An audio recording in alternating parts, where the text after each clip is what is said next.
Earlier, I spoke with Pennsylvania Republican Senator Dave McCormick, a member of the Senate Foreign Relations Committee. Take a listen. Senator, does a U.S. military strike, possibly in coordination with Israel, feel imminent to you and to the people of Pennsylvania, based on your reading of them, want that to happen? Well, good evening. Listen, I think what's happening is that the noose is tightening around Iran. It's shown itself to be a bankrupt in terms of its economy, in terms of its moral standing, in terms of its military. And I think President Trump's putting growing pressure on. I don't know if it's imminent, but clearly there's going to have to be a catalyst for change. And that catalyst is either going to be a dramatic turnabout in the way the Iran team has been negotiating, or there's going to be added pressure and added force. How that force manifests itself, I think it's too early to tell. But the president's positioned himself in such a way he's got a wide range of alternatives for kinetic action.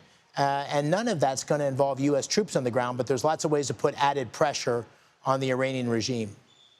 In our latest poll, Senator, 72% said they don't believe the administration has explained the rationale for military action. Is that what you're picking up in Pennsylvania?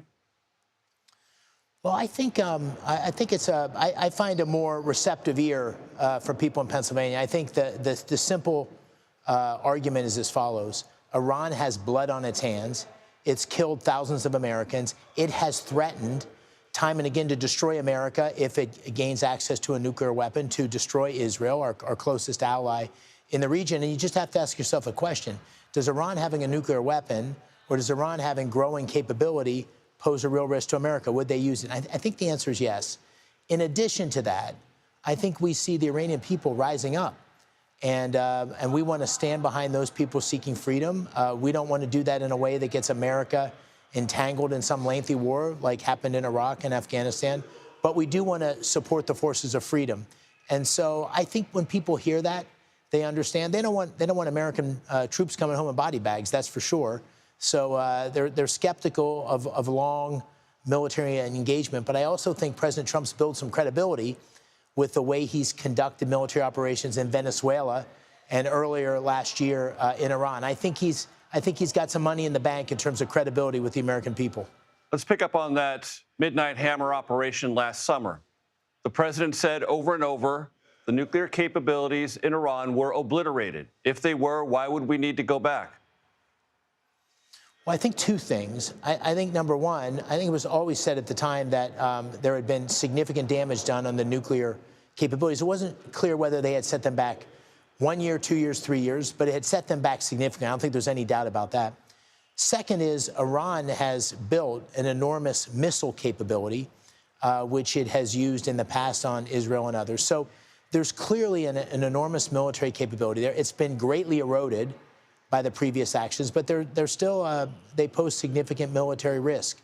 And again, they've not only threatened to use that, they have been the source of underwriting terrorist proxies across the Middle East for decades. Every American that's been killed by Hezbollah, by Hamas, by the towers in Khobar, the funding mechanism behind that was Iran. This is a bad regime that has taken American lives, and we need to operate with humility.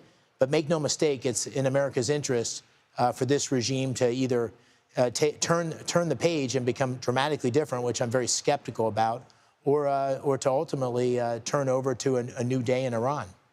There's a theory that when an adversarial regime is weak, that is the time to strike. Do you believe the Iranian regime is as weak as it's ever been, not only internally, but externally with its proxies in the region, and that it's now time to take it on and displace it through American military might? Well, I do believe it's at a point of weakness in terms of anything I've seen in decades. On the dimensions, I said, it's shown itself to be bankrupt economically. The sanctions have really bitten. 80% of the people live in poverty. The protests we're seeing from young people are at all-time highs.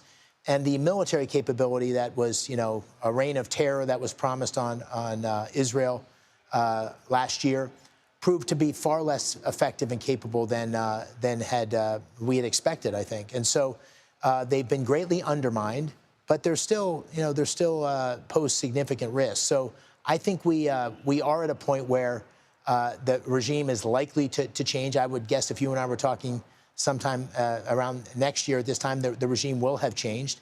What process it goes through to get to that, I'm not sure. But in the end, America's interests are to get rid of the underwriter of terror, to get rid of any risk to the American people or Israel from nuclear weapons, and to lay a path for self-determination for the people of Iran, all without getting America entangled in years of bloody war in the Middle East, which we have no appetite for.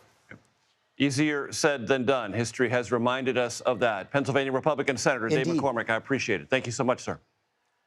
Thank you.